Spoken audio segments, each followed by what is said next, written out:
غزوہ احد کو لے کر کے ایک واقعہ جو سب سے زیادہ مشہور ہے وہ یہ ہے، اس میں سیدنا حمزہ رضی اللہ تعالیٰ عنہ کا شہید ہونا اور پھر ان کے تعلق سے ان کے جسم کا مسئلہ کرنا، اور پھر اس کے بعد اس کو لے کر کے سیدہ ہندہ رضی اللہ تعالیٰ عنہ کا جو نام آتا ہے کہ انہوں نے ان کا کلیجہ چبایا، اور پھر انہوں نے وحشی کو مشورہ دیا، ان کو آزاد کرنے کے عوض لگا دیا کہ ان کو مارنا ہے۔ تو کیا یہ ساری چیزیں صحیح ہیں؟ اس پر تبصرہ کرنا ضروری ہے، کیونکہ یہ چیزیں معتبر کتابوں تک میں لکھی ہوئی ہیں۔ چنانچہ میں رحیق المختوم کے حوالے سے ذکر کر رہا ہوں، اس کے اندر لکھا ہوا ہے کہ ہند بنت عتبہ نے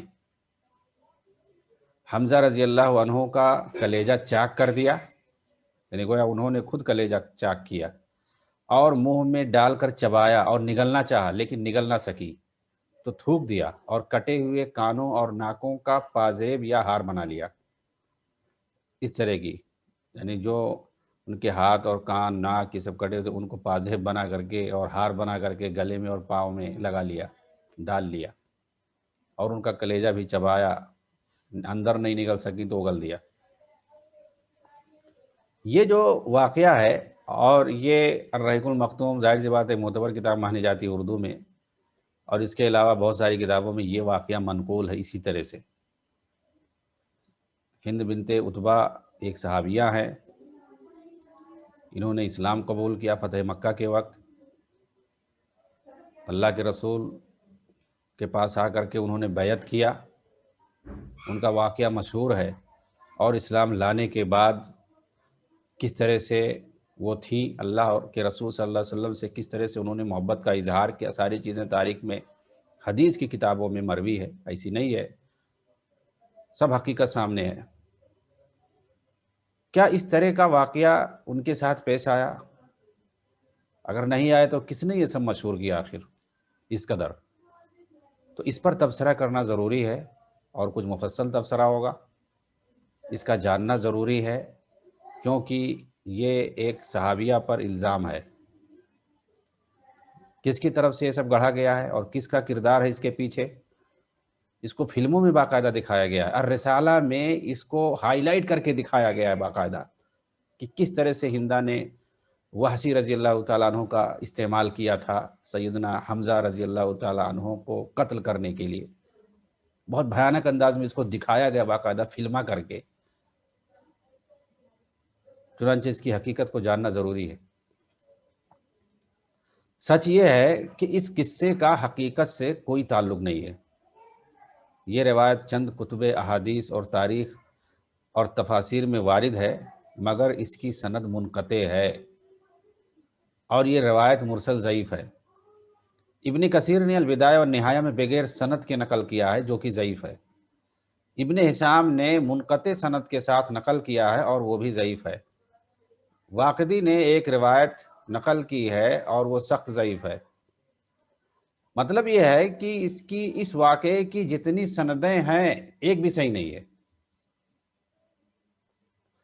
دوسرے یہ کہ حقائق کے برعکس ہونے کے باعث اس کا متن منکر ہے۔ سب سے پہلے ہم مذکورہ روایت کو دیکھتے ہیں۔ ابن کثیر رحمہ اللہ نے اپنی تاریخ میں ابن اسحاق سے بھی اسے نقل کیا ہے۔ فرق صرف یہ ہے کہ ابن اسحاق نے لکھا ہے کہ ہند نے، یعنی واقدی کے خلاف یہ روایت ہے تھوڑا، واقدی میں ہے کہ مسلح دوسروں نے کیا تھا، انہوں نے کلیجہ چبایا تھا، اور ان کے جسم کے جو حصے مسلح کیے گئے تھے ان کا ہار اور پازیب بنا کر کے پہن لیا تھا، اس طرح کے ہے۔ لیکن ابن اسحاق کی روایت میں ہے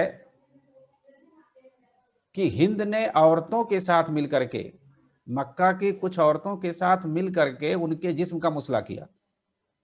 مطلب یہ اور بھیانک ہے۔ جبکہ ابن کثیر والی روایت میں ہے کہ وحشی نے کلیجہ نکال کر ہندہ کو دیا تھا۔ حالانکہ دونوں روایت منقطع ہے، کسی کی سند صحیح نہیں ہے، اور اس طرح سے منکر بھی ہے، اضطراب بھی ہے۔ حقیقت یہ ہے کہ حضرت حمزہ رضی اللہ عنہ کی شہادت میں سیدہ ہندہ رضی اللہ عنہ کا کوئی کردار نہ تھا۔ نیز اس ضمن میں وحشی رضی اللہ عنہ سے سیدہ ہندہ رضی اللہ عنہ کی کوئی بات یا معاملہ طے نہیں ہوا تھا، اور نہ ہی وحشی رضی اللہ عنہ ہندہ رضی اللہ عنہ کے غلام تھے۔ سیدنا حمزہ رضی اللہ عنہ نے غزوہ بدر میں طویمہ بن عدی کو قتل کیا تھا، اور جبیر ابن مطعم طویمہ بن عدی کے بھتیجے تھے، جو کہ اس وقت مسلمان نہ ہوئے تھے، اور وحشی رضی اللہ عنہ بھی ابھی مسلمان نہ ہوئے تھے۔ وحشی جبیر ابن مطعم کے غلام تھے۔ جبیر ابن مطعم یہ حدیبیہ اور فتح مکہ کے درمیان ایمان لائے تھے اور خلافت معاویہ میں فوت ہوئے تھے۔ انہوں نے وحشی سے کہا تھا کہ حمزہ نے میرے چچا طویمہ بن عدی کو قتل کیا ہے، اور ظاہر سی بات ہے یہ آقا تھے ان کے، اور تم میرے چچا کے بدلے میں حمزہ کو قتل کر دو تو تم آزاد ہو جاؤ گے۔ یہی وجہ تھی جس نے وحشی رضی اللہ عنہ کو مجبور کیا کہ وہ سیدنا حمزہ رضی اللہ عنہ کو شہید کر دیں آزادی حاصل کرنے کے لیے، اور پھر اس کے بعد انہوں نے موقع دیکھ کر کے غزوہ احد میں ان کو شہید کر دیا۔ یہ واقعہ ہے۔ اس واقعے میں سیدہ ہندہ رضی اللہ عنہا کا کوئی کردار نہیں ہے۔ پورا جو واقعہ ہے وہ جبیر ابن مطعم اور وحشی کے درمیان گھومتا ہے۔ وہ ان کے غلام تھے، اور انہوں نے ان کے ساتھ یہ معاملہ طے کیا تھا کہ میرے چچا جو طویمہ بن عدی تھے ان کو بدر کے دن حمزہ نے مارا تھا، تو ان کو تم مار دو اور تم آزاد ہو جاؤ گے، اور انہوں نے ان کو مارے اور اس کے بعد مارا، اس کے بعد آزادی حاصل کر لی۔ یہ سیدھا سیدھا ہے، اس میں کوئی جھوٹ نہیں ہے اور کوئی ملاوٹ نہیں ہے۔ کہیں پر بھی ہندہ رضی اللہ عنہ کا نام اس میں نہیں آنا چاہیے۔ آپ صحیح روایتوں میں دیکھیں گے، حدیثوں کے اندر، تاریخ کے اندر، تو یہی چیز بتایا جاتا ہے، اسے اتنا ہی بتایا گیا بس۔ لیکن جہاں ہندہ کو لا کر کے بیچ میں ڈالا جاتا ہے تو پھر یہ ایک کہانی بن جاتی ہے، ٹوئسٹڈ کہانی بن جاتی ہے۔ پھر اس کے بعد سمجھ میں آتا ہے کہ اس میں کس کا کردار ہے، کون لوگ ہیں جو صحابہ کے درمیان، خاص طور سے بنو امیہ اور بنو ہاشم کے درمیان یہ نفرت بھرا واقعہ ڈالنا چاہتے ہیں، پھیلانا چاہتے ہیں مسلمانوں کے درمیان۔ اور میں کہتا ہوں کہ انہی سارے واقعات کو ہائی لائٹ کرنے کے لیے یہ فلمایا گیا ہے الرسالہ۔ تاریخ بتانا مقصد نہیں ہے، سیرت بتانا مقصد نہیں ہے، ایسے ہی واقعات کو ہائی لائٹ کرنا مقصد ہے تاکہ صحابہ کے تعلق سے غلط میسج جائے مسلمانوں میں۔ دو پارٹی بنا کر کے ایک سے نفرت دلایا جائے اور ایک سے محبت کا ڈھونگ رچا جائے، حالانکہ صحابہ سب کے سب عدول ہیں۔ شرف صحابیت کسی کو بھی حاصل ہوئی وہ عند اللہ مغفور ہے، عند الرسول عند اللہ ہر جگہ وہ محبوب ہے۔ ہم ان کے درمیان دو پارٹی نہیں بنا سکتے، کسی کو نیچا کسی کو اونچا نہیں دکھا سکتے۔ اللہ کے رسول کے نزدیک ہر صحابی محبوب ہے۔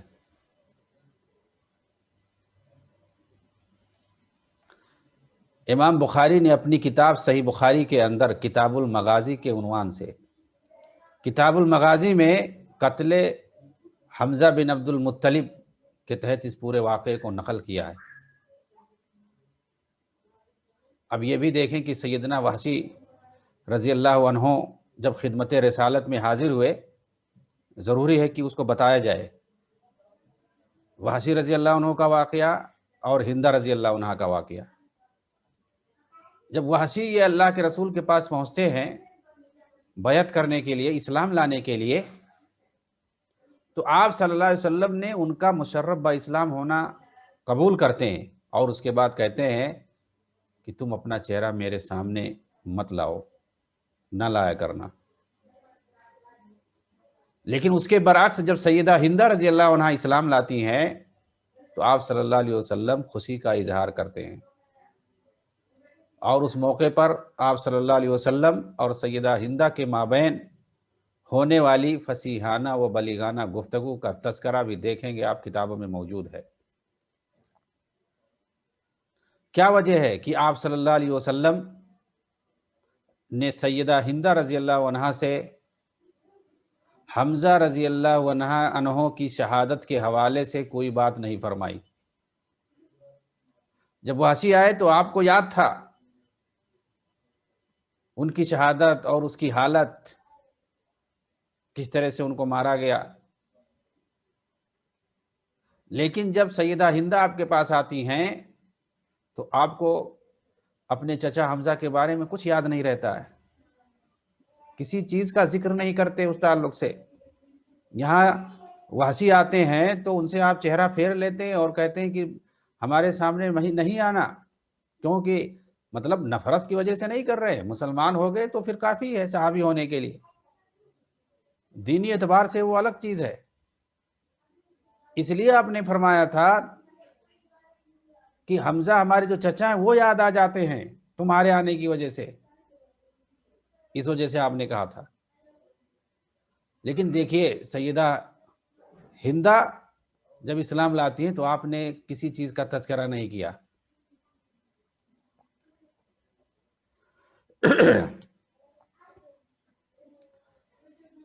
حالانکہ اگر دیکھا جائے جس طرح سے واقعہ بیان کیا جاتا ہے سیدہ ہندہ کو لے کر کے کہ انہوں نے سینہ چاک کیا، کلیجہ نکالا، اسے چبایا اور نگل نہ سکیں تو اسے اگل دیا، اور پھر اس کے بعد کٹے ہوئے اعضا کا پازیب اور کیا کیا بنا لیا، پھر گلے میں پہن لیا، ایسا ویسا، اور پھر مکہ گئیں اور کیا کیا ہوا۔ اگر دیکھا جائے تو ان کا جرم قتل سے بھی زیادہ سنگین ہے، قتل کرنے سے بھی یہ جرم بہت ہی سنگین ہے کہ شہید کی لاش کا مسئلہ کرنا، کلیجہ نکال کر چبانا وغیرہ وغیرہ۔ مذکورہ روایت کے مطابق اگر یہ جرم ان سے سرزد ہوا ہوتا جیسا کہ بتایا جاتا ہے تو کیا اللہ کے رسول ان سے نفرت کا اظہار نہ فرماتے اور انہیں نہ کہتے کہ میرے سامنے تم کبھی مت آنا کہ میرے چچا یاد آ جاتے ہیں؟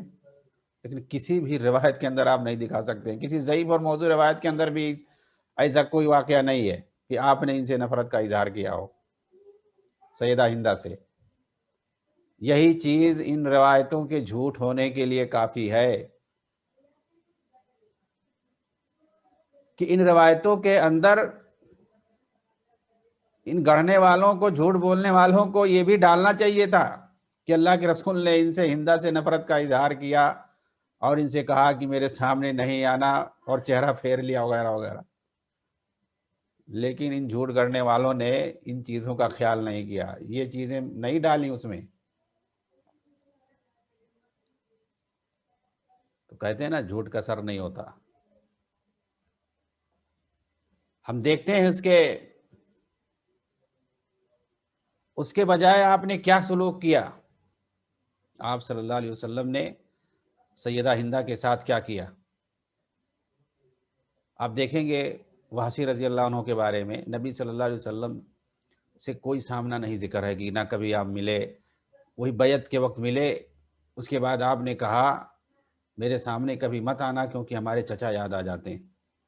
آپ نے گویا ان سے ریکویسٹ کیا، اس کے بعد اور کوئی روایت نہیں ہے اور نہ ان کا تذکرہ آتا ہے۔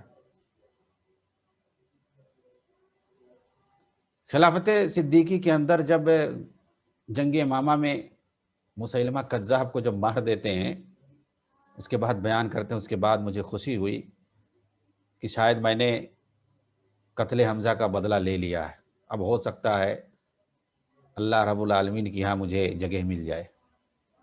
بہرحال وہ اسلام لائے تو سارا گناہ ویسے بھی معاف ہو گیا، لیکن انہوں نے اس طرح سے خوشی کا اظہار کیا کہ مسیلمہ کذاب کو مار دیا میں نے، اور انہوں نے مارا تھا جنگ یمامہ میں، کا ہو سکتا ہے اس کا بدلہ پورا ہو گیا ہو۔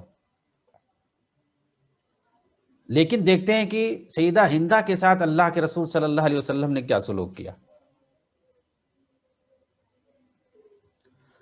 پہلی بات، فتح مکہ کے وقت آپ صلی اللہ علیہ وسلم نے مکہ والوں کے ساتھ تو بہت اچھا سلوک کیا، لیکن دیکھیے ہندہ کے ساتھ، ان کے گھر کے ساتھ کیا کہا؟ من دخل دار ابی سفیان فہو آمن، ابو سفیان کے گھر میں جو چلے جائے وہ مامون ہوگا، اس کو امن ہے۔ تو ظاہر سی بات ہے اس گھر کے اندر جو ہے اس کو تو اور امن ہے، اور اس گھر کی مالکن تھی یہ ہند بنت عتبہ، یعنی ان کے گھر کو حرم قرار دے دیا، پناہ گاہ قرار دے دیا، کہ وہاں اگر کوئی چلا جائے تو ویسے ہی ہے جیسے حرم میں ہوتا ہے۔ بتائیے اگر آپ صلی اللہ علیہ وسلم کو ان سے نفرت ہوتی تو ایسا نہیں کہتے، اور خاص طور سے انہوں نے اگر قتل میں کچھ بھی حصہ لیا ہوتا، ان کا کوئی کردار ہوتا، تو آپ ان کے گھر کو اس طرح سے حرم نہیں قرار دیتے۔ اس کا مطلب یہ ہے کہ سیدہ ہندہ کو اس معاملے میں جو گھسیٹا گیا ہے یہ بے بنیاد ہے۔ مزید برآں فتح مکہ کے بعد نبی مکرم صلی اللہ علیہ وسلم کے دست مقدس پر بیعت کرنے کے بعد سیدہ ہندہ کا یہ عرض کرنا، دیکھیے سیدہ ہندہ نے جب بیعت کی اللہ کے رسول سے اسلام لانے کے لیے، تو ہندہ نے کیا کہا؟ عربی میں تو بہت ہی خوبصورت الفاظ ہیں، فصیح اور بلیغ انداز میں انہوں نے کہا۔ اس کا مفہوم کیا؟ یا رسول اللہ، آج سے پہلے روئے زمین پر آپ سے زیادہ مجھے کوئی مبغوض نہیں تھا، اور آج آپ سے زیادہ کوئی محبوب نہیں ہے۔ کیا انہوں نے کہا؟ آج سے پہلے آپ سے زیادہ کوئی برا نہیں تھا میرے نزدیک، اور اب آج کے بعد آپ سے زیادہ کوئی محبوب نہیں رہا۔ یہ تو الفاظ تھے سیدہ ہندہ کے، یہ ان کا اظہار تھا محبت کا، سیدہ ہندہ کا۔ اب آئیے دیکھتے ہیں اس کے جواب میں اللہ کے رسول نے کیا کہا۔ یہ صحیح بخاری کے الفاظ ہیں۔ اللہ کے رسول نے اس کے بدلے میں کیا کہا، کیا جواب دیا ہے؟ پہلی ملاقات ہے سیدہ ہندہ سے اللہ کے رسول کی۔ آپ نے فرمایا وَأَيْزًا وَالَّذِي نَفْسِي بِيَدِهِ، اس ذات کی قسم جس کے ہاتھ میں میری جان ہے، میرا بھی یہی حال ہے۔ صحیح بخاری میں جا کر کے دیکھیے، سیدہ ہندہ نے جب کہا کہ اللہ کے رسول آج میری نظر میں آپ سے زیادہ کوئی محبوب نہیں رہا، تو آپ نے کیا جواب دیا؟ وَالَّذِي نَفْسِي بِيَدِهِ وَأَيْزًا، اور میرا بھی یہی حال ہے۔ میرا بھی یہی حال ہے، کیا مطلب اس کا؟ قسم کھا کر کے آپ نے ایسا کسی کے تعلق سے نہیں کہا ہے۔ آپ نے اپنی محبت کا اظہار کیا بہت سارے لوگوں سے، لوگوں نے سوال بھی کیا اللہ کے نزدیک، آپ کے نزدیک، اللہ کے رسول آپ کے نزدیک سب سے زیادہ محبوب کون ہے؟ سب موجود ہے، لیکن قسم کھا کر کے آپ نے کسی کے بارے میں نہیں کہا۔ اور ایزن کا مطلب کیا ہوتا ہے؟ جو کلام پہلے گزر چکا ہو اسی کو ریپیٹ کرنے کے لیے آتا ہے ایزن۔ گویا ہندہ نے جو الفاظ کہے، جس محبت کا اظہار کیا نبی کریم صلی اللہ علیہ وسلم کے ساتھ، اسی کی ریپیٹیشن ہے۔ وَأَيْزًا وَالَّذِي نَفْسِي بِيَدِهِ، اس ذات کی قسم جس کے ہاتھ میں میری جان ہے، میرا بھی یہی حال ہے۔ یعنی سیدہ ہندہ کی عزت و حرمت محبوب ہے اللہ کے نزدیک، اللہ کے رسول کے نزدیک۔ آخر اتنی شدید محبت کا اظہار اللہ کے رسول صلی اللہ علیہ وسلم فرما رہے ہیں، اگر ان کا کچھ بھی کردار ہوتا حمزہ رضی اللہ تعالیٰ عنہ کے قتل میں، جن سے اللہ کے رسول صلی اللہ علیہ وسلم بے انتہا محبت کرتے تھے، اور کافی غم ہوا تھا آپ کو ان کی شہادت کا، کیا اس طرح کی محبت کا اظہار کرتے؟ اور اگر ان کا کوئی کردار ہوتا تو آپ کا تعامل اس طرح سے ہوتا سیدہ ہندہ کے ساتھ؟ کبھی نہیں ہو سکتا تھا، بلکہ ان کا جرم تو اور بڑا تھا۔ وحشی کے ساتھ جو آپ کا تعامل رہا، جو سلوک رہا، اس سے کہیں زیادہ خراب ہونا چاہیے تھا۔ یہ ساری چیزیں، یہ صحیح بخاری کی روایت ہے۔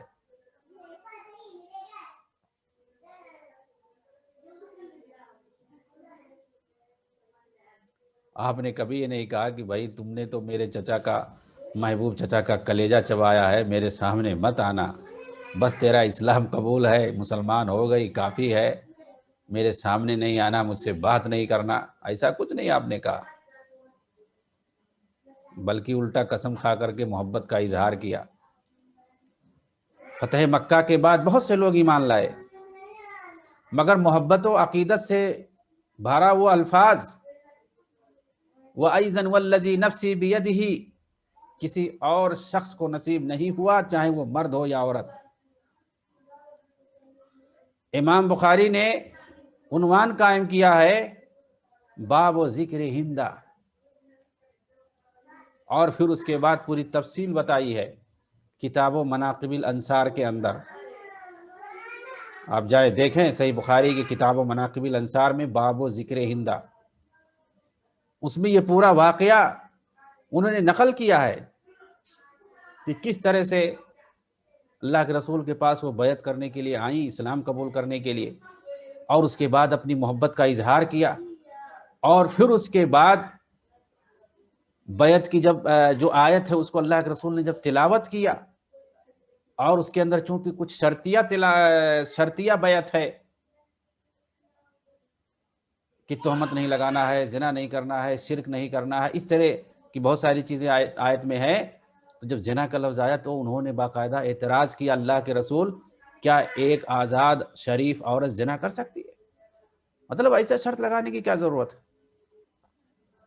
یعنی آپ نے اعتراض بھی کیا، اللہ کے رسول سے انہوں نے گویا گفتگو کی دو بدو، اور پھر مسئلے مسائل بھی پوچھے اس وقت۔ مطلب یہ ہے کہ کھل کر کے انہوں نے اللہ کے رسول سے باتیں کی، اور بہت ساری باتیں ہوئی، انہوں نے مسئلہ کیا پوچھا، مطلب اتنا کلوز ہو گئی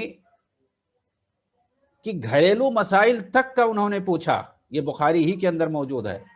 قالت یا رسول اللہ ان ابا سفیان رجل مسیک فهل علی حرج ان اطعم من الذی له عیالنا قال لا اراه الا بالمعروف۔ انہوں نے کہا اللہ کے رسول ابو سفیان چونکہ بخیل انسان ہیں، تو کیا میرے لیے یہ جائز ہے کہ ان کے بتائے بغیر میں کچھ پیسہ بال بچوں پر اپنے خرچ کر دوں؟ ان سے پوچھے بغیر، تو آپ نے کہا معروف طریقے سے خرچ کر سکتی ہو۔ تو یعنی گھریلو مسائل بھی وہاں پر فوراً انہوں نے پوچھنا شروع کر دیا،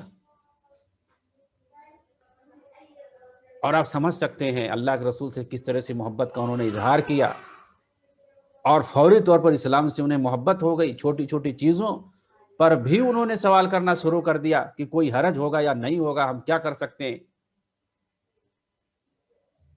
تو بڑا دکھ ہوتا ہے ان تاریخی روایتوں پر، اور ان مکار قسم کے لوگوں پر جو دھڑلے سے تعلیق چڑھا دیتے ہیں اور تبصرہ کر دیتے ہیں ان صحابہ کرام پر جو فتح مکہ کے وقت اسلام لائے تھے، کہ وہ لوگ تو تلوار کے سائے میں اسلام لائے تھے، ان کے دلوں میں ایمان نہیں پہنچا تھا، نعوذ باللہ۔ یہ سید قطب، یہ مودودی، یہ فلانے، یہ دھماکے، بڑے بڑے لوگ، اپنے آپ کو سمجھنے والے، مفکرین سمجھنے والے، شہید کہلوانے والے، ایسی بات جب ان صحابہ کرام کے بارے میں کہہ دیتے ہیں، اور پھر آپ دیکھتے ہیں کہ سوشل میڈیا پر ایک سے ایک ہجوم نظر آتا ہے ان کی تائید کرنے میں۔ دراصل یہ لوگ شیعوں اور رافضیوں کے چیلے ہیں، جنہوں نے ایسی روایتیں گڑھ رکھی ہے صحابہ کرام کے بارے میں۔ ارے فتح مکہ کیا، اللہ کے رسول کے آخری وقت میں اگر کوئی اسلام لے آیا آپ کے سامنے، وہ صحابی ہے۔ فتح مکہ تو بہت دور کی بات ہے، وہ سن 8 ہجری ہے، آپ کی وفات سن 11 ہجری میں ہوئی ہے۔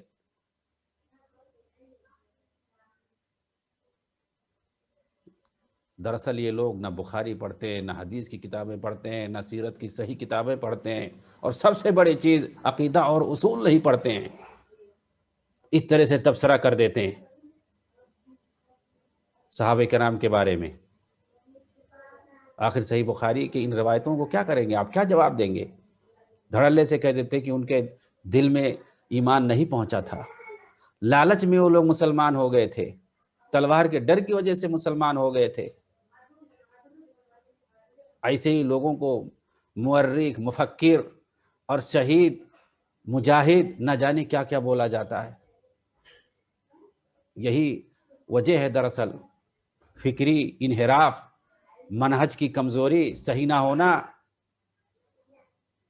تو آدمی موضوع اور ضعیف اور من گھڑت روایتیں پا جاتا ہے، اسی کو بنیاد بنا کے پہاڑ بنا دیتا ہے، اسی پر اپنی عمارت کھڑی کر دیتا ہے۔ عقیدہ کی نہ کتاب پڑھتا ہے وہ، نہ حدیثوں کی کتاب پڑھتا ہے، اور نہ ہی تفسیر میں جو مشہور کتابیں ہیں ان کو نہیں دیکھتا ہے۔ رافضیوں، شیعوں اور خوارج کے مشہور کی ہوئی روایتوں کو لے کر کے اسی پر بنیاد کھڑی کرتے چلے جاتے ہیں، اور صحابہ کرام کے درمیان پارٹیاں بنا دیتے ہیں۔ یہ صحابی منافق تھا نعوذ باللہ، یہ صحابی، اس کے دل میں تو بات ہی نہیں، ایمان نہیں گھسا تھا، یہ تلوار کے ڈر سے ایمان لایا تھا، یہ لالچ کی وجہ سے ایمان لایا تھا، یہ حکومت اور سیادت کی وجہ سے اسلام لایا تھا۔ مختلف قسم کی باتیں یہ لوگ کہتے ہیں نعوذ باللہ۔ تو کہنے کا مطلب یہ ہے کہ سیدہ ہندہ کا اس واقعے سے کوئی تعلق نہیں ہے، وہ کسی بھی کتاب میں ہو۔ یہ ایک اصول میں بار بار بتاتا ہوں کہ صحابہ کی سیرت اور کردار سے کوئی بھی روایت، تاریخی روایت ہو، کوئی بھی روایت ہو، اگر کھلواڑ کرے تو سب سے پہلے اس کی سند دیکھیے، اس کی جانچیے، اسی انداز اور اسی معیار پر جانچیے جو معیار اور انداز اور اصول محدثین نے قائم کیا ہے۔ کیونکہ قرآن اور حدیث سے بڑھ کر کے کوئی تاریخی روایت ہو نہیں سکتی ہے۔ اللہ رب العالمین نے قرآن کے اندر جو سرٹیفکیٹ دے دی ہے صحابہ کرام کو، صحیح حدیثوں کے اندر جو سرٹیفکیٹ مل گئی ہے، وہ کسی تاریخی روایت کو بنیاد بنا کر کے اس کو ختم نہیں کیا جا سکتا ہے، اس سرٹیفکیٹ کو جعلی نہیں قرار دیا جا سکتا ہے۔ اس کے لیے ضروری ہے کہ ہمیں سب سے پہلے قرآن کو پڑھنا ہوگا، عقیدے کو پڑھنا ہوگا، اور صحیح حدیثوں کو پڑھنا ہوگا، تب سمجھ میں آئے گا۔ سیدہ ہندہ ہیں، رسول اکرم سے اسلام پر بیعت کرتی ہیں، بیعت کے دوران جو شرط لگائی جاتی ہے اس پر سوال کرتی ہیں، اس کے بعد رسول اکرم صلی اللہ علیہ وسلم سے اپنی محبت کا اظہار کرتی ہیں، اس کے بعد اللہ کے رسول بھی ان سے اپنی محبت کا اظہار کرتے ہیں۔ پھر سیدہ ہندہ نے رسول اکرم صلی اللہ علیہ وسلم سے فتویٰ پوچھا، آپ نے اس کا جواب دیا۔ گویا اسلام لانے کے بعد کہیں کسی طرح کی ناگواری کا اظہار ثابت نہیں ہے، بلکہ ایک دوسرے سے محبت کا اظہار ہے۔ پلس رسول اکرم صلی اللہ علیہ وسلم نے ان کے گھر کو دار الامن قرار دیا۔ حقیقت یہی ہے کہ سیدنا حمزہ رضی اللہ تعالیٰ عنہ کی شہادت میں سیدہ ہندہ کا کوئی ہاتھ نہیں ہے، یہ صرف رافضی شیعوں اور سبائیوں کا من گھڑت قصہ ہے، جو ہمیشہ بنو امیہ کو بنو ہاشم کا دشمن بنا کر دکھانے کی کوشش کرتے رہے ہیں، تاکہ صحابہ کی ساکھ کمزور ہو اور کتاب و سنت کی بنیادیں ہل جائیں۔ لیکن کتاب و سنت کے متوالے جب تک زندہ ہیں، مجوسی رافضیوں اور دشمنان اسلام کے مذموم ارادوں کو پورا نہیں ہونے دیں گے۔ وآخر دعوانا ان الحمدللہ رب العالمین، والسلام علیکم ورحمۃ اللہ وبرکاتہ۔